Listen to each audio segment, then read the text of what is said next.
Setiap pemilu hancur kita ini kan, hukum diubah sesuai dengan kebutuhan politik. MK itu memilih kakak, kalau MA memilih adik gitu. Itulah real, itulah fakta dan realita serta carut marut hukum yang terjadi di negara Kesatuan Republik Indonesia saat ini.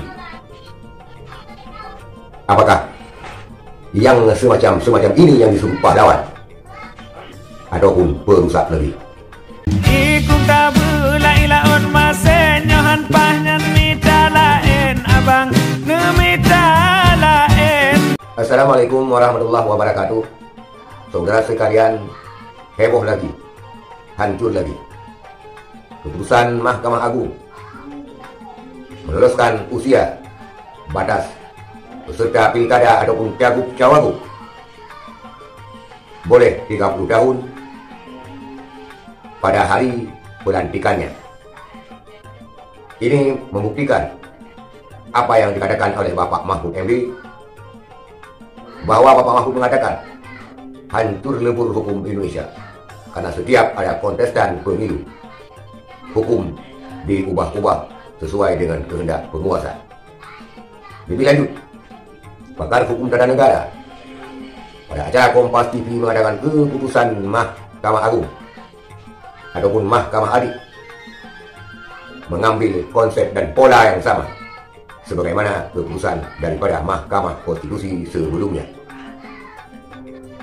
Mahkamah Adik ataupun Mahkamah Agung dalam keputusannya juga hakim meninjau daripada segi hukum yang sangat dangkal. Sebelum kita reaksi, kita lihat lebih dulu video pernyataan. Ngeri melihat Indonesia masa depan ini ya.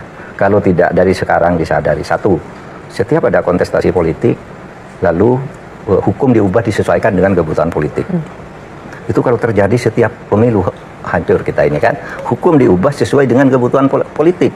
Bukan soal praduga, tapi pola. Bahkan sudah ada joke, saya barusan lihat di WhatsApp, MK itu memilih kakak, kalau MA memilih adik gitu. Karena ini pola. Jadi waktu itu kita ingat pada saat putusan 90 belum keluar, namanya Gibran waktu itu ya, sudah mulai diusung, tapi ada yang mengganjal. Kemudian disediakan, dibuka putusan 90. Pola ya, saya berbicara pola, bukan sekedar prasangka. Nah yang terjadi sekarang, ganjalannya juga, tapi bedanya ini sangat tipis, beda hitungan bulan. Jadi tidak perlu diubahnya sampai dengan tambahan atau sedang dan seterusnya. Tapi sekarang tinggal apakah mau sejak penetapan pasangan calon atau sejak pelantikan. Karena bedanya kalau saya tadi hitung-hitung sekitar 3 atau 4 bulan saja. Nah, jadi buat saya itu yang dibaca oleh publik, bahkan sudah dijadikan olok-olok.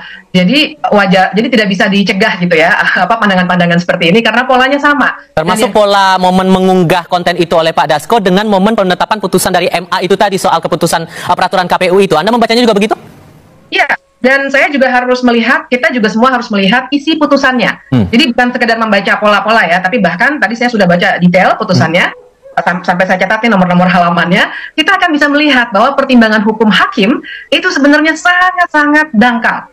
Mulai dari mengacu kepada UUD 45 yang seharusnya tidak dilakukan oleh Mahkamah Agung. Karena Mahkamah Agung itu menguji peraturan perundang-undangan di bawah undang-undang terhadap undang-undang, bukan terhadap UUD 45.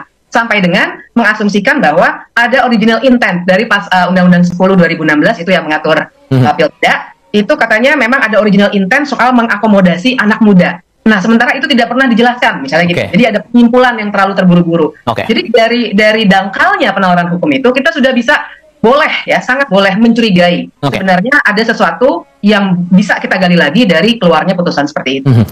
Pakar hukum tata negara ini telah menjelaskan panjang lebar tentang apa yang diputuskan oleh Mahkamah Agung.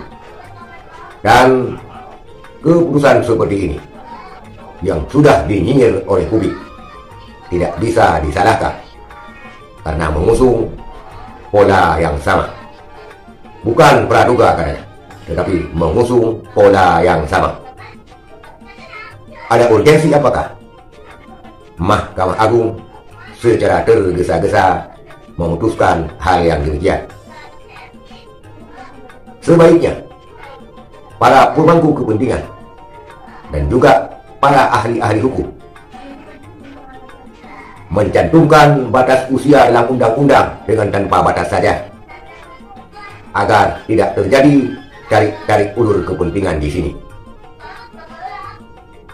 Kalau nanti ada yang beranggapan ingin menganggap atau ingin melihat anak-anak memimpin, silakan. Kalau nanti ada anggapan ingin melihat orang tua rendah memimpin, silakan. Dan juga kalau ada yang ingin melihat anak muda memimpin, silakan. Asal dituangkan dalam sebuah keputusan hukum yang tidak dirubah-rubah sesuai dengan kepentingan. Batas usia cabut saja, sehingga kontroversi daripada Mahkamah Agung ataupun Mahkamah Konstitusi yang ada di Indonesia tidak dicap sebagai mahkamah keluarga, tidak dicap sebagai mahkamah kakak, dan tidak dicap sebagai mahkamah adik.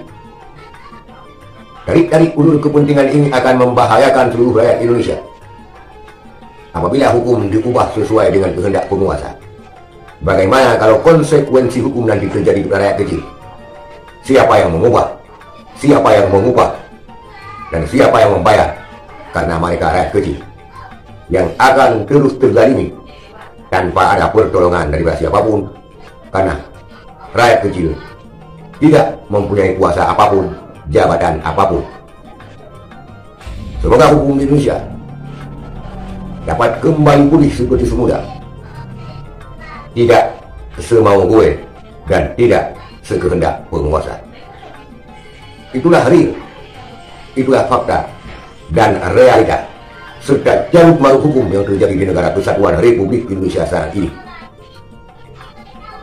Apakah yang semacam ini yang disebut pahlawan ataupun perusak negeri?